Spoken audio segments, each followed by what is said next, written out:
الحمد لله رب العالمين والصلاة والسلام على سيد الأنبياء والمرسلين. قال الله تعالى وتبارك في القرآن المجيد والفرقان الحميد. بسم الله الرحمن الرحيم. سبحان الذي أسرى بعبده ليلا من المسجد الحرام إلى المسجد الأقصى الذي باركنا حوله لنريه من آياتنا إنه هو السميع البصير. صدق الله مولانا العظيم وصدق رسوله النبي الكريم الرؤوف الرحيم. اللهم نور قلوبنا بالقرآن وزين أخلاقنا بالقرآن وادخلنا الجنة بالقرآن ونجنا من النار بالقرآن. قال الله تعالى وتبارك في شان حبيبه مخبرا وآمرا إن الله وملائكته يصلون على النبي يا أيها الذين آمنوا صلوا عليه وسلموا تسليما. الصلاة والسلام عليك يا رسول الله وعلى آلك وأصحابك. الصلاة والسلام عليك يا رسول الله وعلى آلك وأصحابك رحمة للعالمين. تمام حمد و ثنا، تعریف و توصیف اللہ جل مجدہ الکریم کی ذات پاک کے لیے، جو خالق کائنات بھی ہے اور مالک شش جہات بھی. اللہ جل وعلا کی حمد و ثنا کے بعد حضور نبی اکرم شفیع امم رسول محتشم نبی مکرم اللہ کے پیارے امت کے سہارے رب کے محبوب دانائے غیوب مالک رقاب امم فخر عرب و عجم والی کون و مکان سیاہ لا مکان سید انس و جاں سرور لالا رخاں نیر تاباں سرنشین مہوشاں ماہ خوباں شہنشاہ حسینہ تتمہ دوراں سر خیل زہرہ جمالاں جلوہ صبح ازل نور ذات لم یزل باعث تکوین عالم فخر آدم و بنی آدم نیر بطحا رازدار ما اوہا شاہد ما تغا صاحب علم نشرہ معصوم آمنہ احمد مجتبیٰ حضرت محمد مصطفیٰ صلی اللہ علیہ وسلم کے حضور ناز میں اپنی عقیدتوں، ارادتوں اور محبتوں کا خراج پیش کرنے کے بعد عزت و وقار کی مسندوں پہ جلوہ گر انتہائی قابل صد احترام معزز محترم خواتین و حضرات، السلام علیکم ورحمۃ اللہ وبرکاتہ. آیت معراج تلاوت کرنے کا شرف حاصل کیا. اس آیت کا پہلا حصہ گزشتہ برس ایک درس قرآن میں آپ کے سامنے پیش کیا گیا اور معراج النبی کے حوالے سے ایک مفصل گفتگو آپ سماعت کر چکے ہیں. آیت کریمہ کے آخری حصے پہ آج کی اس نشست میں کچھ باتیں آپ کے گوش گزار کرنا ہے. اللہ تعالیٰ جل شانہ میری زبان پہ کلمۃ الحق جاری فرمائے، دین کا فہم، سمجھ، سوجھ بوجھ اور ادراک نصیب فرمائے. معراج النبی صلی اللہ علیہ وآلہ وسلم میرے اور آپ کے آقا مولا صلی اللہ علیہ وآلہ وسلم کا دوسرا بڑا معجزہ ہے. اللہ تعالیٰ نے اپنے محبوب کو ان بلندیوں تک بلایا جہاں کسی کا پہنچنا تو بڑی دور کی بات ہے، کسی کا خیال اور وہم بھی نہیں پہنچ سکتا۔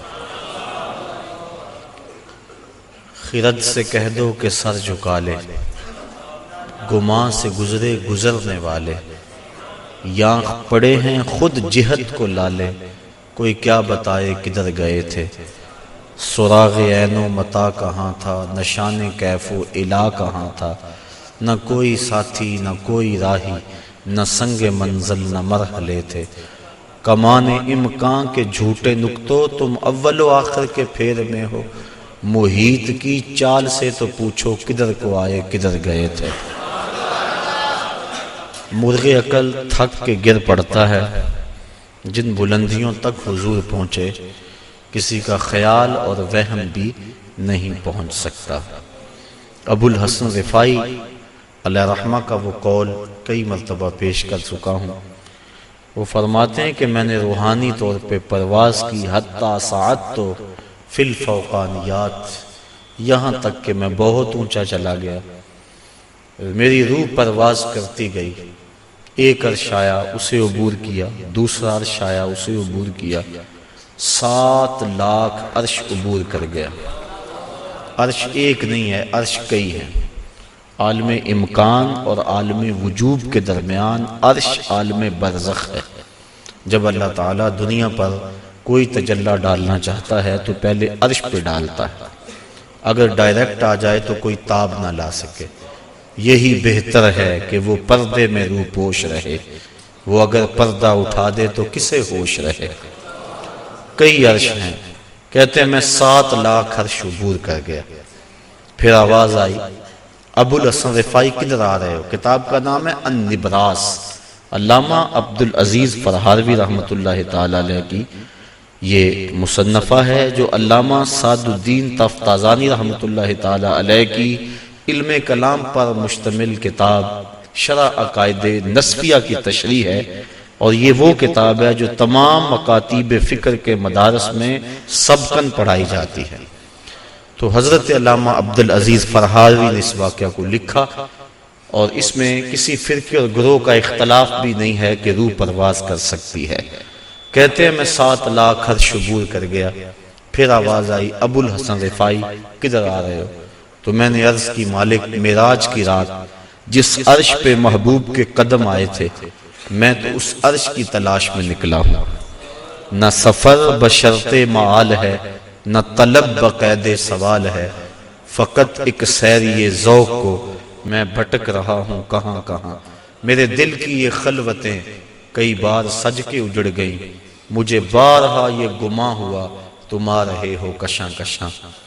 کہا میں تو اس عرش کی تلاش میں ہوں۔ پھر آواز آئی ارجع لا وصول لک، ابو الحسن رفاعی پلٹ جاؤ، تم کروڑوں سال بھی پرواز کرو، لیکن جس عرش کی چھاتی پہ میرے محبوب کے قدم آئے ہیں وہاں تمہارا خیال بھی نہیں پہنچ سکتا۔ کوئی حد ہے ان کے عروج کی، بلغ العلاب کمال، جن بلندیوں تک وہ پہنچے کسی کا تصور بھی نہیں پہنچ سکتا۔ بشر بھی پیچھے رہ گئے، نوری بھی پیچھے۔ نوریوں کا امام سدرہ پہ ہاتھ جوڑ رہا ہے، لو دنو تو ان ملتن لہ ترکتو، اگر میں ایک پورے کے برابر بھی آگے جاؤں تو میرے پر جلتے ہیں۔ کوئی فلک تے رہ یار گیا، کوئی جا سدرہ تے ہار گیا، ایک کالیاں زلفاں والا سی جڑا عرش تو بھی لنگ پار گیا۔ وہاں تک پہنچے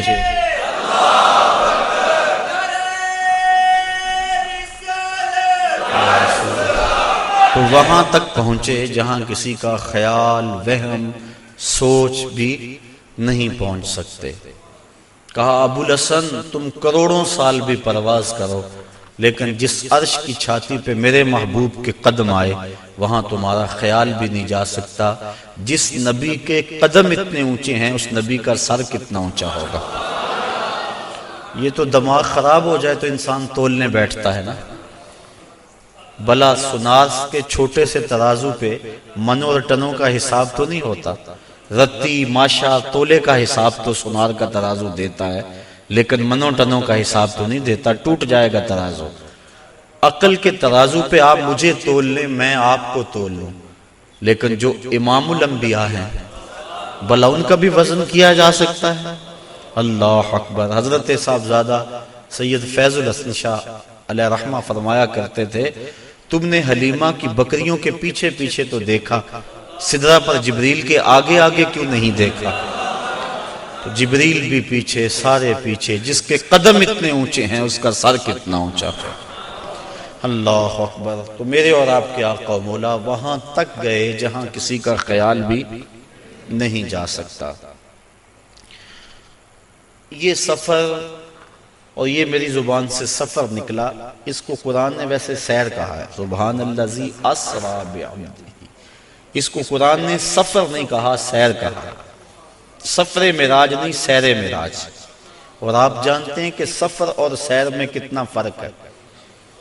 آپ صبح سیر کرنے نکلتے ہیں تو 1 کلومیٹر کا فاصلہ 1 گھنٹے میں طے کرتے ہوں گے، راستے میں ہر منظر پہ رکتے ہوں گے، کہیں پھول کھلا ہے تو طبیعت وہی مچل گئی، رک گئے، اس کی خوشبو سونگھتے گئے اور اس کی پتیوں کا نظارہ دیکھتے رہے۔ بندہ سیر کرے تو گھنٹے لگتے ہیں، اور اگر آپ سفر کریں تو چند لمحوں میں طے کریں گے۔ یہ معراج میں اتنی جلدی گئے اور پلٹ بھی آئے، بستر بھی گرم تھا، زنجیر بھی ہل رہی تھی، پانی بھی بہ رہا تھا، اور ہو کے آ بھی گئے۔ اتنی تیز گئے اور آئے۔ قرآن نے اس کو سفر نہیں کہا یہ میرے نبی کی ابھی سیر ہے۔ تو میرے نبی کی سیر اتنی تیز ہے، سفر کتنا تیز ہوگا۔ اور میرا خیال ہے اسی پر اگر ہم غور کر لیں، ہم کہتے ہیں جب امتی مشکل میں نبی کو پکارتا ہے تو نبی مدد کو پہنچتے ہیں۔ کہا جاتا ہے کیسے اتنی جلدی آ جاتے ہیں؟ تو ظاہر ہے کہ جب کوئی دکھی پکارے پھر نبی سیر کرتا تو نہیں آتا، پھر تو سفر کرتا آتا ہے۔ اور جس کی سیر اتنی تیز ہے اس کا سفر کتنا تیز ہوگا۔ تو محبوب خدا اتنے سریع رفتار ہیں، اور کہاں تک پہنچے انسان کی عقل تھک جاتی ہے، یہاں تک کسی کا خیال اور تصور بھی نہیں پہنچ سکتا۔ یہ ایک الگ مضمون ہے۔ میں نے آج گفتگو یہ کرنی ہے کہ اللہ تعالیٰ کے عجائب قدرت کی نشانیاں جس لیے اللہ نے اپنے محبوب کو بلایا تھا وہ کیا تھیں، اور اللہ نے اپنے محبوب کو کیا دکھایا۔ سب سے بڑی نشانی اور سب سے بڑی دولت جو محبوب کے دامن میں ڈالی گئی اور حضور کو عطا کی گئی وہ اپنا دیدار تھا۔ سب سے بڑی دولت جو اللہ تعالیٰ نے اپنے محبوب کو عطا فرمائی وہ اپنا دیدار تھا۔ رخ سے پردہ ہٹا دیا اور محبوب کو اپنا جلوہ دکھا دیا۔ اللہ اکبر۔ اعلی حضرت امام اہل محبت امام الشاہ احمد رضا خان فاضل بریلوی علیہ رحمہ فرماتے ہیں، اور غیب بلا تم سے کیا نہاں ہو، جب خدا ہی تم سے نہ چھپا تم پہ کروڑوں درود۔ اب اس میں بھی اختلاف ہے کہ کیا دیدار الہی حضور نے معراج کی رات کیا تھا یا نہیں کیا تھا۔ بعض لوگوں کا موقف یہ ہے کہ حضور گئے تھے اور سدرۃ المنتہا کے پاس جبریل امین کو دیکھ کر آ گئے تھے، اللہ تعالیٰ کا دیدار نصیب نہیں ہوا۔ اگر یہ بات ہے تو پھر معراج موسیٰ علیہ السلام اور معراج مصطفیٰ میں فرق کیا ہوا کہ انہوں نے بھی نہ دیکھا اور یہ بھی نہ دیکھ سکے؟ اور جبریل کو اگر دیکھنے گئے تھے، جبریل تو 26,000 مرتبہ حضور کی چوکھٹ پہ آیا تھا، تو پھر حضور علیہ السلام وہاں گئے۔ اللہ تعالیٰ نے سورہ نجم کے اندر بیان فرمایا کہ ما کذب الفؤاد ما رأى، ما کذب الفؤاد ما رأى، جو آنکھ نے دیکھا دل نے اس کی تکذیب نہیں کی بلکہ تصدیق کر دی۔ تصدیق کون کرتا ہے؟ ایک شخص اچانک یہاں نظر آئے اور میں گمان کروں کہ یہ فلاں شخص ہے، تو میں آپ سے پوچھوں جناب یہ وہی ہے؟ تو جس نے اسے دیکھا ہوگا، جو اسے پہچانتا ہوگا، وہی کہے گا نا جناب ہاں یہ وہی ہے۔ اور جس نے میری طرح پہلی مرتبہ دیکھا ہے وہ تصدیق تو نہیں کر سکتا۔ تصدیق تو وہ کرتا ہے جس نے پہلے دیکھا ہو۔ اب اللہ قرآن میں کہتا ہے ما کذب الفؤاد ما رأى، جو آنکھ نے دیکھا دل نے اس کی تائید کی. آنکھ نے دل سے پوچھا یہ وہی ہے؟ تو دل نے کہا ہاں وہی ہے جو درد بن کے رہتا تھا. تو معلوم ہوا کہ قلب مصطفیٰ پہلے دیکھ چکا تھا، آنکھ نے آج دیکھا تھا. تو جس کو دل نے دیکھا ہو جب آنکھ اسے دیکھ لے تو اسے معراج کہتے ہیں. تو باقی رہا بات دل کے دیکھنے کا. امام عبد الوہاب شعرانی علیہ رحمہ آپ فرماتے ہیں کہ حضور علیہ السلام کو 34 مرتبہ معراج ہوا ہے. 33 مرتبہ حضور کو قلبی اور روحانی معراج ہوا ہے اور 1 مرتبہ سر کی آنکھوں سے اپنے رب کو دیکھا ہے. تو دل تو پہلے بھی جلوے پا چکا تھا، دل کو پہلے بھی انوار کی دولت ملی تھی، اور آنکھ نے آج پہلی بار دیکھا تھا. تو جو دل میں ہو جب سامنے آ جائے تو اسے معراج کہتے ہیں. تو ما کذب الفؤاد ما رأى، آنکھ نے جو دیکھا پھر دل نے اس کی تائید کر دی، تصدیق کر دی، تردید نہیں کی. اس پر علماء کی ابحاث ہیں، گفتگو ہے. حضرت امام احمد بن حنبل سے کسی نے پوچھا کیا لیلۃ المعراج کو محبوب علیہ السلام نے اپنے رب کو دیکھا؟ آپ نے فرمایا رآہ رآہ رآہ حتی انقطع نفسہ. آپ نے فرمایا ہاں دیکھا ہاں دیکھا. اتنی بار یہ لفظ کہے کہ آپ کی سانس ٹوٹ گئی. کہا وہ گئے دیکھنے تھے اور دیکھ کر آئے تھے. اور اللہ تعالیٰ جل شانہ نے سورہ نجم کے اندر اس بات کو بڑی تفصیل کے ساتھ بیان فرما دیا کہ ارشاد فرمایا ما کذب الفؤاد ما رأى، جو آنکھ نے دیکھا دل نے اس کی تصدیق کی. افتمارونہ علی ما یری، تو کیا تم ان سے ان کے دیکھے ہوئے پر جھگڑتے ہو، تم بحث کرتے ہو ان کے دیکھے ہوئے پہ. آگے سنیے ذرا قرآن نے کیا کہا. وَلَقَدْ رَآهُ نَزْلَةً أُخْرَى. اچھا پھر سنو، اس نے 1 بار نہیں 2 بار دیکھا. تم ان کے دیکھے پہ جھگڑتے ہو کہ دیکھا کہ نہیں دیکھا. افتمارونہ، کیا تم ان سے بحث کرتے ہو الا اس بات پر ما یرا، انہوں نے جو دیکھا. کہا وَلَقَدْ رَآهُ نَزْلَةً أُخْرَى، تو انہوں نے 2 مرتبہ دیکھا. اللہ اکبر. اور پھر آگے چل کے ارشاد فرمایا ما زاغ البصر وما طغى، اور ایسا دیکھا کہ آنکھ بھی نہیں جھپکی. آنکھ بھی نہیں جھپکی، نہ آنکھ جھپکی نہ حد سے بڑی. جب بندہ سورج کو دیکھتا ہے تو نظر چندھیا جاتی ہے اور دیکھ نہیں پاتا. حضرت موسیٰ علیہ السلام جلال خداوندی کی تاب نہ لا سکے. خرّ موسیٰ صاعقہ، قرآن نے کہا نا، زمین پہ بے ہوشی ہوئی اور تشریف لے آئے، اور جب سر اٹھایا اٹھے انی تبت الیک کے نغمے گانے لگے. لیکن یہاں کیا ہے، آنکھ بھی نہیں جھپکی اور آنکھ میں طغیانی اور سرکشی بھی نہیں آئی. یہ کون کہہ رہا ہے؟ مالک کہہ رہا ہے کہ ایسا دیکھا کہ آنکھ بھی نہیں جھپکتا، نہ حد سے بڑھتی ہے آنکھ اور نہ آنکھ چندھیاتی ہے.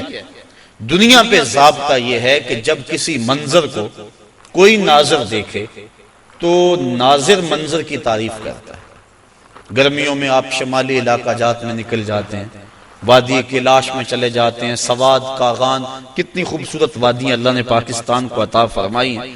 وہاں آپ جاتے ہیں، جب واپس پلٹتے ہیں تو دوستوں کے سامنے منظر کشی کرتے ہیں کہ پہاڑوں سے اترتی ہوئی آبشاریں، گنگناتی ہوئی ندیاں اور درختوں کی وہ قطاریں پریوں کی صورت کے اندر پہاڑوں پہ موجود تھی. برف پوش وادیوں کا بھی تذکرہ کرتے ہیں، اٹکیلیاں کرتے ہوئے دریاؤں کے پانیوں کا تذکرہ کرتے ہیں. آپ پلٹ کے آ کے منظر نگاری کرتے ہیں کہ حد ہو گئی، کیسا حسن تھا. علامہ اقبال علیہ رحمہ جب ان علاقوں میں گئے، کشمیر کے علاقوں میں، تو انہوں نے آ کر کہا من خدا را آنجا دیدم بے حجاب، لوگوں میں اس کو وہاں بے حجاب دیکھ کر آیا. اللہ اکبر. تو وہ کیسا منظر ہے، بندہ دیکھتا ہے تو دیکھنے والا منظر نگاری کرتا ہے. لیکن دنیا کا ضابطہ یہاں یہی رہا ہے کہ ناظر منظر کی تعریف کرتا ہے، واہ واہ کیسا منظر تھا. نظر کہتی ہے واہ واہ کیسا منظر تھا. لیکن پہلی مرتبہ ایسا ہوا جب نگاہ مصطفیٰ نے جمال خدا کو دیکھا تو منظر پکار اٹھا ما زاغ البصر وما طغى، واہ واہ کیسی آنکھ ہے، نہ بھٹکتی ہے نہ بہکتی. اللہ اکبر. تو منظر نے پہلی مرتبہ نظر کی تعریف فرمائی.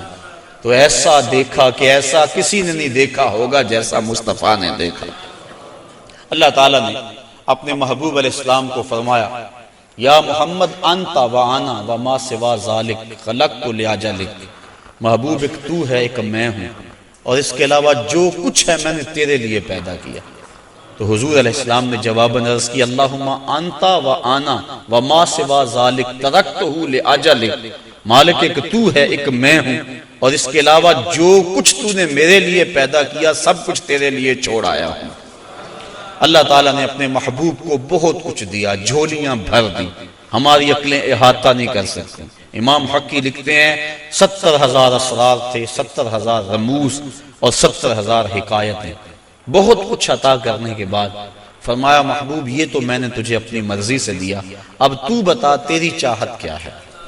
بیما اشرفک یا احمد صلی اللہ علیہ وسلم، اس کو امام غازی نے بھی لکھا، ملا جیون تفسیرات احمدیہ میں لکھتے ہیں، باقی لوگوں نے بھی اس کو لکھا، کہا بیما اشرفک یا احمد، اے محبوب بتا تجھے کیا عطا کروں، تیری اپنی چاہت اور ڈیمانڈ کیا ہے۔ اب 1 منٹ کے لیے میں آپ کو اختیار دے دوں، مجھے اختیار دیا جائے کہ مانگو کیا مانگنا ہے، تو ہمارے سوال سے ہماری ذہنی اپروچ کی خبر ہو جائے گی، کس کی سوچ کتنی بلند ہے، کیا مانگتا ہے۔ کسی کے سوال سے اس کے اندر کی کیفیت سمجھ میں آ جاتی ہے، کسی کی عظمت کا اندازہ کرنا ہو تو اس کے سوال سے اندازہ کیا جا سکتا ہے۔ اب اللہ نے اپنے محبوب کو اختیار دیا کہ محبوب مانگ کیا مانگتا ہے۔ اب دیکھیے حضور کا انتخاب کہ حضور نے کیا مانگا۔ جب کہا بیما اشرفک، تجھے کس چیز سے نوازوں، تو عرض کی بنسبتی الیک شرفنی بالعبودیہ، اے اللہ ساری زندگی میں نے کہا کہ تو میرا رب ہے، سجدوں میں، قیام میں، رکوع میں، بدر کی وادی میں پتھر کھانے کھائے، اور میں نے کہا کہ تو میرا رب ہے، مطاف میں، حتیم میں، کعبۃ اللہ میں، سین حرم میں، ہر جگہ میں نے کہا کہ تو میرا رب ہے۔ آج تو بھی تو کہہ دے کہ تو میرا بندہ ہے۔ بنسبتی الیک شرفنی بالعبودیہ، آج تو مجھے بندہ کہہ کے پکار دے۔ تو اللہ تعالیٰ نے اپنے محبوب علیہ السلام کو معراج کے واقعہ میں جہاں بھی پکارا عبد کہہ کے، سبحان الذی اسری بعبدہ فاوحی الی عبدہ ما اوحی، اور پھر 50 نمازوں کا تحفہ دے کر حضور علیہ السلام کو روانہ کیا۔ تفصیلات بہت ساری ہیں، اختصار کے ساتھ اپنے مضمون کی طرف آ رہا ہوں۔ حضرت موسیٰ علیہ السلام چھٹے آسمان پہ ملے اور کہا کیا ملا، بتلایا کہ 50 نمازیں ملی ہیں، اور جنابت پر 7 مرتبہ غسل کرنا ملا ہے، کسی کپڑے کو نجاست لگ جائے تو 7 بار اس کو دھونا اور اس سے وہ پاک ہو جائے گا، مجھے یہ ملا ہے۔ اللہ کی بارگاہ میں حاضر ہوا اور یہ تحائف لے کر پلٹا ہوں۔ تو حضرت موسیٰ علیہ السلام نے کہا کہ آپ کی امت اتنا بوجھ برداشت نہیں کر سکتی، چونکہ میں بنی اسرائیل کا تجربہ رکھتا ہوں، یہ 50 نمازیں نہیں پڑھیں گے۔ اللہ کی بارگاہ میں جائیں اور تخفیف کی درخواست کریں۔ حضور علیہ السلام حاضر ہوئے، تخفیف کی درخواست کی، 5 نمازیں معاف ہوئی، باقی 45 رہ گئی، اس طرح باقی معاملات میں بھی تخفیف ہوئی۔ پھر آئے، انہوں نے پھر کہا، پھر گئے، پھر آئے، حتیٰ کہ اللہ حاضر قیاس 5 نمازیں رہ گئیں۔ حضرت موسیٰ علیہ السلام نے عرض کی کہ حضور 1 مرتبہ اور جائیے۔ فرمایا مجھے اب اپنے رب سے حیا آتی، چونکہ عادت باری تعالیٰ یہ تھی کہ ہر بار 5 نمازیں معاف ہوتی تھی، اب رہ ہی 5 گئی تھی، اب جاتے تو اللہ یہ بھی رخصت دے دیتا، جو 50 سے 5 کر سکتا ہے وہ 5 میں بھی تخفیف فرما سکتا تھا، لیکن کہا اب مجھے اپنے رب سے حیا آتی ہے۔ اب اس پر 2-3 باتیں، ایک یہ کہ اللہ کے علم میں بلا نہیں تھا کہ بالآخر 5 نمازیں رہ جانی، پتا تھا نا اللہ کو بالآخر 5 رہ جانی، تو اللہ دیتا ہی 5، پہلے 50 دی، پھر گئے، پھر 5 معاف کی، پھر گئے، حتیٰ کہ 9 مرتبہ جانا ہوا اور پھر 5 رہ گئی۔ اللہ تعالیٰ کا علم بڑا وسیع ہے، اور اللہ تعالیٰ کا علم قدیم ہے اور حادث نہیں، تو اس کو پتا تھا کہ بالآخر 5 نمازیں رہ جانی ہیں، وہ عطا ہی 5 کرتا، لیکن اگر وہ 5 دیتا لوگوں کو عظمت مصطفیٰ کا علم کیسے ہوتا۔ اللہ کے ہاں جو محبوب علیہ السلام کی محبوبیت ہے اس کا پتہ کیسے چلتا؟ اور دوسری بات، لا تبدیل لکلمات اللہ، اللہ کی باتیں تبدیل، اور یہاں بظاہر 9 مرتبہ تبدیلی آئی ہے. کتنی مرتبہ؟ تو اللہ تو فرماتے ہیں میری باتیں تبدیل نہیں ہوتی، یہاں 9 مرتبہ تبدیلی آئی. تو اللہ تعالیٰ نے دوسرا ضابطہ دے دیا، من جاء بالحسنۃ فلہ عشر امثالھا، جو ایک نیکی کرے 10 کا ثواب دوں گا. اللہ کی باتیں نہیں بدلتی، تم 5 پڑھو گے ثواب میں 50 کا ہی عطا فرماؤں گا. تو یہ جو معراج ہے اس کا جو اہم ترین تحفہ امت کے لیے حضور لے کر آئے وہ نماز کی صورت میں تھا. اور ارشاد فرمایا، حبب الی من دنیاکم ثلاث، الطیب والنساء وجعلت قرۃ عینی فی الصلاۃ، مجھے تمہاری دنیا سے صرف 3 چیزیں پسند ہیں، خوشبو، منکوحہ عورتیں، اور میری آنکھوں کی ٹھنڈک نماز میں رکھی گئی. اور یہ بھی فرمایا، الصلاۃ معراج المؤمنین، نماز مومنوں کا معراج ہے. اللہ اکبر. اور یہ بھی ارشاد فرمایا، جس نے نماز قائم کی اس نے دین کو قائم کیا، جس نے نماز گرا دی اس نے دین گرا دیا. اور صحابہ فرماتے ہیں ہم مومن اور کافر کے درمیان فرق نماز سے کرتے تھے. جو نماز پڑھتا ہم سمجھتے مومن ہے تبھی تو پڑھتا، اور جو نماز نہ پڑھتا ہم سمجھتے کافر ہے تبھی نہیں پڑھتا. اور کل قیامت کے دن اللہ تعالیٰ سب کو ارشاد فرمائے گا کہ مجھے سجدہ کرو. آج کوئی کرتا ہے یا نہیں کرتا، کل تو چاہے گا، لیکن جو نماز نہیں پڑھتا ہوگا باوجود آرزو رکھنے کے اس کی کمر اکڑ جائے گی اور وہ اللہ کو سجدہ نہیں کر سکے گا. اور پھر جس صف میں دشمنان خدا کھڑے ہوں گے، فرعون، حامان، ابی بن خلف، بے نمازی کو صف میں کھڑا کر دیا جائے گا. ہم میں سے کیا کوئی گوارا کرتا ہے کہ فرعون کے کندھے سے کندھا جوڑ کے کھڑا ہو جائے؟ اور اس صف پر لعنتیں برس رہی ہوں گی جس صف میں یہ لوگ کھڑے ہوں گے. تو اگر ہم اس کو گوارا نہیں کرتے، اور کبھی بھی ایک مومن گوارا نہیں کرتا کہ دشمنان خدا کے ساتھ کھڑا ہو، تو پھر اگر ہم نماز نہیں پڑھتے تو ہمیں توبہ کر کے پچھلی بھی نمازیں پڑھنی چاہیے، قضا کرنی چاہیے، اور آئندہ ہمیں قصد کر لینا چاہیے کہ آج کے بعد نماز نہیں چھوڑیں گے. حضرت ابو ذر غفاری رضی اللہ تعالی عنہ کے ساتھ حضرت عثمان رضی اللہ تعالی عنہ تھے. ایک تو حضرت عثمان بن عفان ہیں، یہ اور صحابی ہیں. کہتے ہیں کہ ہم اکٹھے جا رہے تھے، راستے کے اندر ایک درخت آیا جس کی ایک شاخ لٹک رہی تھی جس کے اوپر زرد پتے تھے. حضرت ابو ذر نے ان کو پکڑ کے شاخ کو زور سے جنبش دی، جتنے بھی پتے تھے زرد وہ گر گئے اور شاخ اریاں ہو گئی. میں اس منظر کو دیکھ کے محظوظ ہوتا رہا. پھر حضرت ابو ذر غفاری میری جانب متوجہ ہوئے اور کہنے لگے، اے عثمان، تو نے پوچھا نہیں کہ میں نے اس شاخ کو یوں پکڑ کے جھٹکا کیوں دیا ہے؟ تو کہتے ہیں میں نے کہا اچھا پھر آپ بتا دیں کہ آپ نے شاخ کو جھٹکا کیوں دیا ہے. کہا ایک دن میں حضور کے ساتھ جا رہا تھا، راستے میں ایسا ہی ایک درخت آیا اور اس کی شاخ تھی جس پہ زرد پتے تھے. آقا کریم نے اس کو پکڑ کے جنبش دی، پتے یوں ہی جھڑ گئے. میں اس منظر کو دیکھ رہا تھا. آقا کریم نے میری طرف دیکھ کر کہا، ابو ذر، تو نے پوچھا نہیں میں نے شاخ کو جنبش کیوں دی ہے؟ تو میں نے یوں عرض کی، حضور آپ بتا دیں کہ آپ نے کیوں جنبش دی؟ تو کہا، اے ابو ذر، جس طرح میں نے شاخ کو جنبش دی اور سارے پتے جھڑ گئے، اس طرح جب کوئی بندہ نماز کے لیے کھڑا ہو جاتا ہے سارے گناہ جھڑ جاتے ہیں. آقا کریم علیہ السلام نے معراج کی رات جو خاص چیزیں دیکھیں اور امت کو بیان فرمائیں، لِنُرِيَهُ مِنْ آیاتنا، اور معراج کا مقصد تھا محبوب کو بہت کچھ دکھلانا. سب سے بڑی دولت اپنا دیدار اور بہت کچھ. جنت دوزخ کا جو ہے حضور نے مشاہدہ کیا. تو حضور نے کچھ لوگوں کو دیکھا کہ ان کے سر پتھر کے ساتھ کچلے جا رہے تھے، اور پھر اس کے بعد پھر وہ ٹھیک ہو جاتے، پھر دوبارہ ان کو کچلا جاتا. تو جبریل امین سے حضور علیہ السلام نے پوچھا کہ یہ کون لوگ ہیں اور ان کے سر کیوں کچلے جا رہے ہیں؟ تو جناب جبریل امین نے عرض کی کہ حضور یہ وہ لوگ ہیں کہ جن کے سر نماز کی وجہ سے بوجھل رہا کرتے تھے اور آج ان کو یہ سزا دی جا رہی ہے. تو نماز سے سروں کا بوجھل رہنا یہ اس قدر کبھی امر ہے کہ قیامت کے دن اس کی سخت سزا ہوگی۔ آپ نے علماء سے سینکڑوں بار یہ سنا، اول ما یحاسب بہ العبد یوم القیامہ الصلاۃ، قیامت کے دن بندے سے سب سے پہلا سوال نماز کا کیا جائے گا، اور اگر پہلا سوال کا جواب بھی نہ آیا اگلی باتیں تو بعد میں ہیں، اس لیے ہمیں قصد کرنا چاہیے کہ آج کے بعد نماز نہیں چھوڑیں گے۔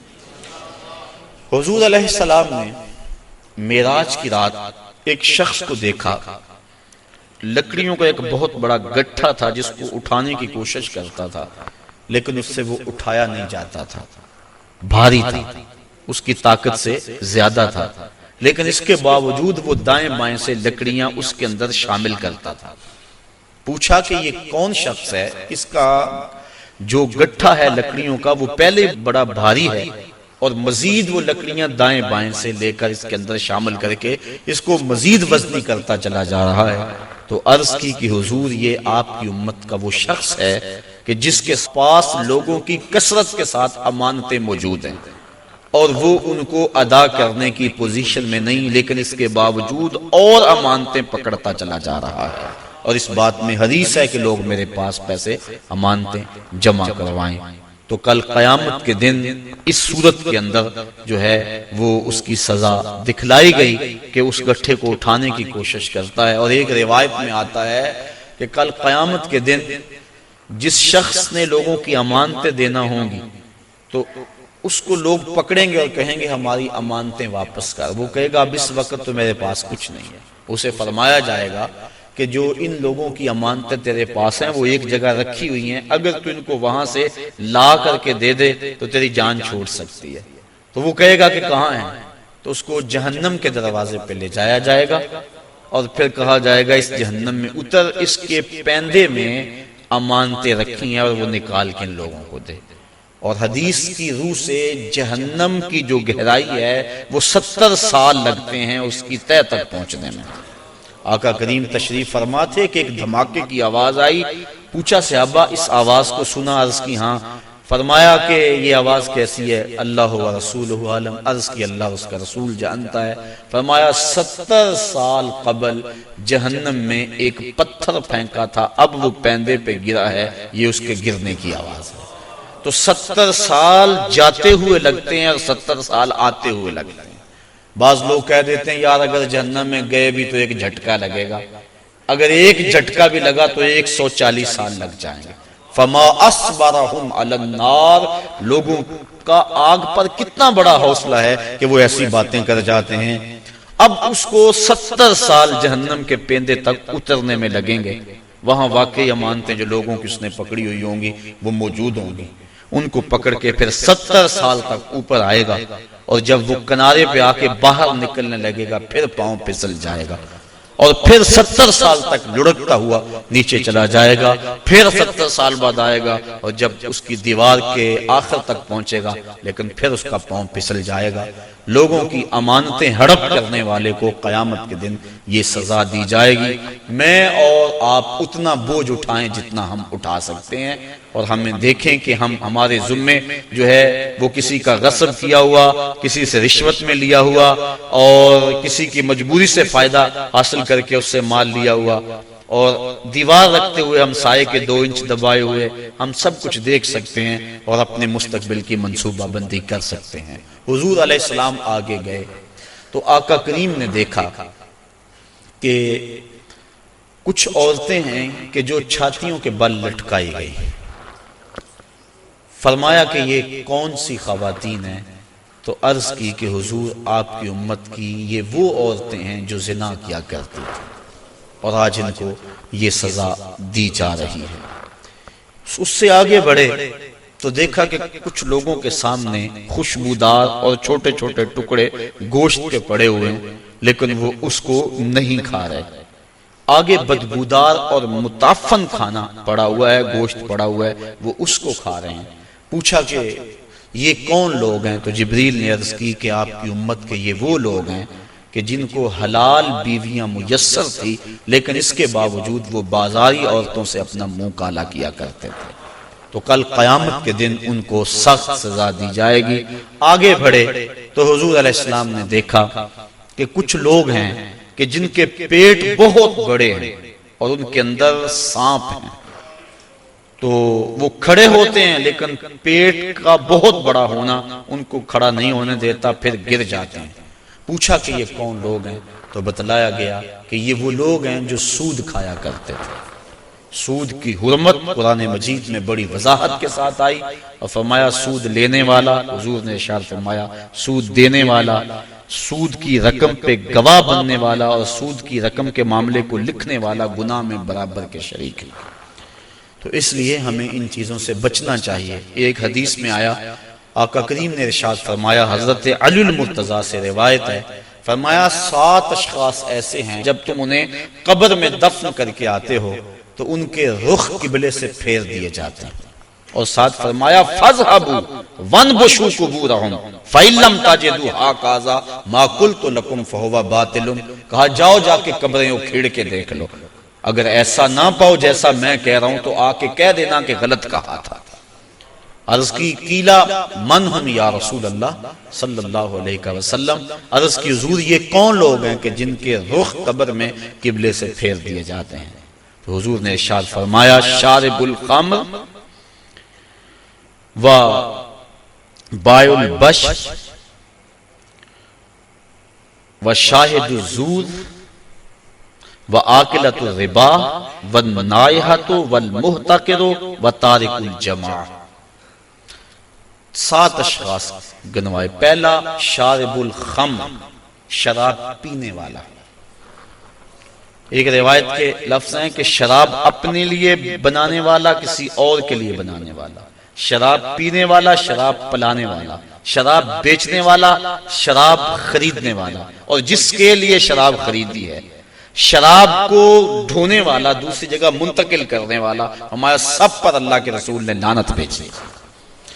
تو یہ ایسا برا فعل ہے۔ ایک روایت کے لفظ میں نے پڑھے کہ شارب الخمر کعابد الوثن، شراب پینے والا بت پوجنے والے کی طرح۔ ہمارے معاشرے میں شراب نوشی سرایت کر گئی ہے، اور اب تو بعض طبقوں کے اندر یہ برا بھی نہیں سمجھا جاتا، جبکہ حلال سمجھ کے پینا تو کفر ہے، اور اس کو حرام سمجھتے ہوئے اس کی حرمت کے قائل ہونے کے باوجود پینا یہ گناہ کبیرہ ہے، اور منع فرمایا گیا سختی کے ساتھ۔ ارشاد فرمایا ایک تو ویسے بھی شرابی جب مرتا ہے اسے مرتے ہوئے کلمہ نصیب نہیں ہوتا، اور دوسرا یہ روایت جو میں نے آپ کے سامنے رکھی کہ اس کا قبلے سے رخ پھیر دیا جائے گا۔ اور اب یہ بھی میڈیا پہ بیٹھ کے ہمارے روشن خیال حکمرانوں کی ایما پر لوگ کہہ رہے ہیں کہ صرف خمر حرام ہے، باقی جو چیزوں سے وہ کشید کی گئی چیزیں ہیں وہ حرام نہیں ہے، جبکہ میرے اور آپ کے آقا و مولا صلی اللہ علیہ وآلہ وسلم نے واضح طور پہ فرمایا ہر وہ چیز جو نشہ لاتی ہے وہ شراب ہے، اور ہر شراب خمر حرام ہے۔ تو وہ نشہ چاہے کوئی بھی چیز لانے والی ہو اس کو شریعت نے واضح طور پہ حرام کر دیا۔ یہ دوسرا بائع البش، جن کے رخ جو ہیں وہ قبلے سے پھیر دیے جائیں گے، تو فرمایا ان میں سے بردہ فروشی کرنے والا، انسانوں کی خرید و فروخت کرنے والا۔ اب دنیا پہ یہ اس انداز سے غلامی کا انداز تو نہیں ہے، لیکن اعضائے انسانیہ کو اب بھی لوگ فروخت کر رہے ہیں۔ آپ روزانہ اخبارات میں پڑھتے ہیں کہ گردہ فروشی کا کاروبار اور مختلف اعضائے بدنیہ کا کاروبار۔ تو یہ دوسرے وہ شخص جو انسان یا انسان کے کسی عضو کا کاروبار کرتے ہیں، کل جب وہ مریں گے تو ان کا رخ قبلے سے پھیر دیا جائے گا۔ تیسرا ارشاد فرمایا وشاہد الزور، اور جھوٹی گواہی دینے والا۔ بلکہ ایک روایت میں آقا کریم نے فرمایا میں تمہیں بڑے بڑے گناہوں کی خبر نہ دے دوں؟ الا انبئکم باکبر الکبائر، بڑے بڑے گناہوں کی خبر نہ دے دوں؟ صحابہ نے عرض کی ہاں حضور، آپ ارشاد فرمائیں۔ فرمایا الاشراک باللہ وعقوق الوالدین الا وقول الزور، اور ایک فرمایا وشہادت الزور۔ یہ مختلف اقوال ہیں احادیث میں، مختلف احادیث میں، تو شہادت الزور جھوٹی گواہی کو حضور علیہ السلام نے جو ہے وہ اکبر الکبائر میں شمار کیا۔ اور چوتھا فرمایا سود کھانے والے، سود لینا، سود دینا، سود لکھنا، اس کی رقم پر گواہ بننا، ان وزر میں فرمایا چاروں برابر ہیں۔ اور ایک روایت ہے صحاح کی، ارشاد فرمایا کہ سود کے گناہ کے 70 درجے ہیں اور کم سے کم درجہ اپنی ماں سے زنا کرنا ہے۔ اب میں اور آپ دیکھیں اور اپنی زندگی کی راہ کو درست کریں۔ آگے فرمایا وَالنَّائِحَاتُ، نوحہ کرنے والی عورتیں جب قبر میں جائیں گی تو ان کا رخ پھیر دیا جائے گا۔ جب کوئی شخص فوت ہو جاتا ہے تو صبر کا حکم ہے۔ آنکھوں کا غم اور دل کا غم رحمان کی طرف سے ہے، ہاتھوں کا اور زبان کا غم شیطان کی طرف سے ہے۔ فرمایا لیس منا من ضرب الخدود وشق الجیوب ودعا بدعوی الجاہلیہ، جس نے گریبان نوچے، اپنے منہ پہ تھپڑ مارے اور جہلوں جیسی باتیں کی، فرمایا ہمارے سے اس کا کوئی تعلق نہیں ہے۔ تو دل غم زدہ ہو، آنکھوں سے روئیں، اس شریعت نے منع نہیں کیا، لیکن واویلا کرنا، کوئی کہہ رہا اللہ تجھے ترس نہ آیا، کوئی کچھ بول رہا ہے معاذ اللہ، یہ کفریہ کلمات ہیں، تو فرمایا نوحے کرنے والے کل جب مریں گے تو ارشاد فرمایا کہ وہ عورت جو نوحے کرتی ہے قبر سے اس کا رخ قبلے سے پھیر دیا جائے۔ والمحتکر، اور چھٹا شخص جو ذخیرہ اندوزی کرتا ہے۔ ذخیرہ اندوزی انسان کا کھانے پینے کا سامان ہے، غلہ، اور جانوروں کا جو چارہ ہے، اس میں ذخیرہ اندوزی شریعت نے منع فرمائی ہے۔ باقی جو معاملات ہیں کاروبار آپ کے، ان میں اگر کر لیں تو وہ منع نہیں۔ اور اس میں حضور نے ارشاد فرمایا جس نے 40 دن تک ذخیرہ اندوزی کی، اللہ تعالیٰ اسے 40,000 سال جہنم کی آگ میں جلائے گا۔ آخری فرمایا وَتَارِكُ الْجَمَاعَةِ، اور جو جماعت کو چھوڑنے والا ہے، نماز تو پڑھتا ہے لیکن جماعت سے نہیں پڑھتا۔ حضرت محمد بن سماعہ ایک بزرگ ہیں، امام محمد بن حسن الشیبانی کے شاگرد، اور امام محمد بن حسن الشیبانی امام اعظم کے شاگرد۔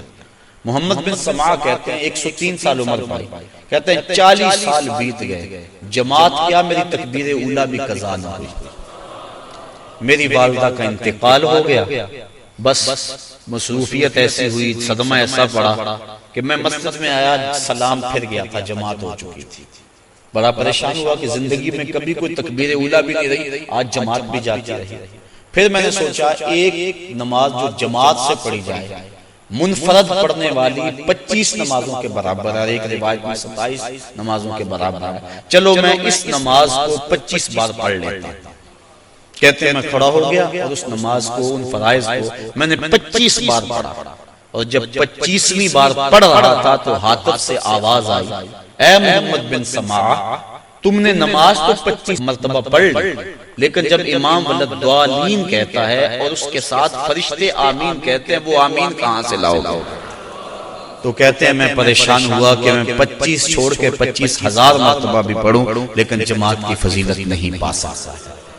تو فرمایا وَتَارِكُ الْجَمَاعَةِ، اور جماعت کو ترک کرنے والا۔ حضور علیہ السلام نے ارشاد فرمایا کہ پھر میں آگے بڑھا تو میں نے کچھ لوگوں کو دیکھا کہ ان کی زبانیں لوہے کی کینچیوں سے کاٹی جا رہی تھی۔ میں نے جبریل امین سے پوچھا کہ یہ لوگ کون ہیں کہ جن کی زبانیں لوہے کی کینچیوں سے کاٹی جا رہی ہیں؟ جبریل نے عرض کی کہ حضور یہ آپ کی امت کے وہ فتنہ پرور خطیب ہیں جو کہتے کچھ اور تھے کرتے کچھ اور تھے۔ ہاؤلائی خطباء الفتنہ، یہ فتنہ پرور خطیب ہیں جن کی زبان معاشرے میں آگ لگاتی تھی اور زمانے کو کچھ اور کہتے تھے لیکن اپنا عمل اور اپنا کردار ان کا کچھ اور تھا۔ اس لیے منبر و محراب کے جو وارث ہیں ان کو ایک ایک لفظ جو ہے وہ تول کے بولنا چاہیے، اور اس پر پہلے عمل ہو تو لفظ لوگوں کے دلوں میں اترتے ہیں۔ تقریر سادہ ہو یا مختصر ہو اس سے کوئی غرض نہیں ہے، لیکن اگر انسان کی گفتگو کے پیچھے اس کے اپنے عمل کی قوت نہیں ہوگی تو چاہے اس کی تقریر سے لوگ لوٹ پوٹ ہو جائیں اور سارا دن دھوم مچی رہ کے حد ہو گئی، لیکن اس کے اثرات روح تک نہیں پہنچیں گے، وہ دماغ تک ہی ٹھہر جائے گی، دل تک نہیں پہنچ پائے گی۔ اس لیے فرمایا یہ آپ کی امت کے وہ فتنہ پرور خطیب ہیں کہ جو زبان سے کچھ اور کہتے ہیں اور ان کا اپنا کردار اور عمل اور ہے۔ انسان جب اپنی زبان کو کھولے تو اپنے عمل کا جائزہ لے لے۔ آپ اور میں بھی جو ہے وہ اپنی زندگی میں اس چیز کو غور کے ساتھ دیکھیں۔ غالباً حضرت باجید بستامی آپ کے پاس ایک بڑھیا آئی اور اس نے کہا کہ میرا جو بیٹا ہے یہ گڑ بہت کھاتا ہے، میٹھا بہت کھاتا ہے، آپ اس کو تاکید کر دیں، کوئی تعویذ لکھ دیں۔ آپ نے فرمایا اس کو کہ اس کو کل لے کر آنا۔ دور دراز کا سفر تھا، پیدل سفر تھے، دوسرے دن وہ تھکی ہاری پھر آئی۔ آپ نے بچے کے سر پہ شفقت کا ہاتھ پھیرا، کہا بیٹا زیادہ مناسب نہیں ہے کسی چیز میں بھی کثرت کرنا، لہٰذا جو ہے وہ اعتدال سے آگے نہ بڑھو اور زیادہ نہ کھایا کرو۔ تو اتنا کہا اور کہا کہ جائیے، میں نے تاکید کر دی ہے۔ تو مائی نے کہا کہ حضرت کل میں آئی تھی اتنا لمبا سفر کر کے، اگر یہی بات کہنی تھی تو آپ کل ہی کہہ دیتے، اتنا لمبا سفر میں نے دوبارہ کیا۔ میں نے کہا شاید کوئی خاص عمل ہے جو آپ نے کرنا ہے۔ تو فرمایا کہ اصل بات یہ تھی کہ کل اتفاق سے میں نے خود کھایا ہوا تھا، اس لیے اسے منع کرتا تو شاید میری بات میں اثر نہ ہوتا۔ اب یہ ایک عام اور سادہ سی بات ہے، لیکن ہم اگر اپنے بچوں کو گھر میں تاکید کرتے ہیں نا، بعض کا لوگ کہتے ہیں یہ بچے نماز نہیں پڑھتے، اچھا جی ان کے لیے دعا کر دیں، ہم نہیں پڑھتے چلو یہ تو پڑھیں۔ تو میں کہا کرتا ہوں یہ کیوں پڑھیں؟ جب تم نہیں پڑھتے تو یہ کیسے پڑھیں؟ ماں باپ کو خود نمونہ بننا چاہیے۔ اس طرح ہمارے علماء کو، مبلغین ہیں، مشائخ اعظام ہیں، جو بھی ذمہ دار ہے، جو بھی بات 2 4 10 20 50 لوگوں تک بات منتقل کرتا ہے، اس کو خود نمونہ بننا چاہیے۔ صرف یہ تقریر، واز، لچھے دار گفتگو اور اس سے لوگوں سے پیسے بٹور لینا یہ بات نہیں ہے، بلکہ بات جو دل سے نکلتی ہے اثر رکھتی ہے۔ اس لیے ہم بات دل سے کہیں اور جو کہیں اس پر ہمارا پہلے عمل ہو۔ اللہ کی رضا کے لیے جئیں، اللہ کی رضا کے لیے مریں، یقیناً اس کی برکات ہیں۔ وہ اقبال علیہ رحمہ نے کہا تھا کہ واعظ قوم کی وہ پختہ خیالی نہ رہی، برق طبعی نہ رہی، شعلہ میں کالی نہ رہی، رہ گئی رسم اعظم، روح بلالی نہ رہی، فلسفہ رہ گیا تلقین غزالی نہ رہی، مسجد مرثیہ خواہیں کہ نمازی نہ رہے، یعنی صاحب اوصاف وہ حجازی نہ رہے۔ اللہ تعالیٰ اپنی راہوں کا مسافر ہے۔ میاں صاحب نے کیا کہا تھا؟ پڑھنے اتے مان کرینا تے نا آکھی میں پڑیا، او جبار کہار صداوے متا روڑ دے دھد کڑے۔ اس لیے آخری دم تک انما الاعمال بالخواتیم، اعمال کا دار و مدار حسن خاتمہ پہ ہے۔ ادارۃ المصطفیٰ کے جتنے مبلغین ہیں، مصطفی فقیر ہیں، اور آپ لوگ جہاں جہاں سے بھی آئے ہیں، بس یہ کوشش کریں، یہ اپنا مزاج بنا لیں کہ جو کہنا ہے اس پر پہلے عمل کر لیں، اور اپنا عمل بہت زیادہ ہونا چاہیے تاکہ قوت کے ساتھ، عمل کی طاقت کے ساتھ کہی ہوئی وہ بات دلوں میں اترنے کا فن جانتی ہے۔ اللہ تعالیٰ مجھے اپنی رحمتوں کے اور کرم نوازیوں کے حصار میں رکھے۔ وآخر دعوانا ان الحمدللہ رب العالمین۔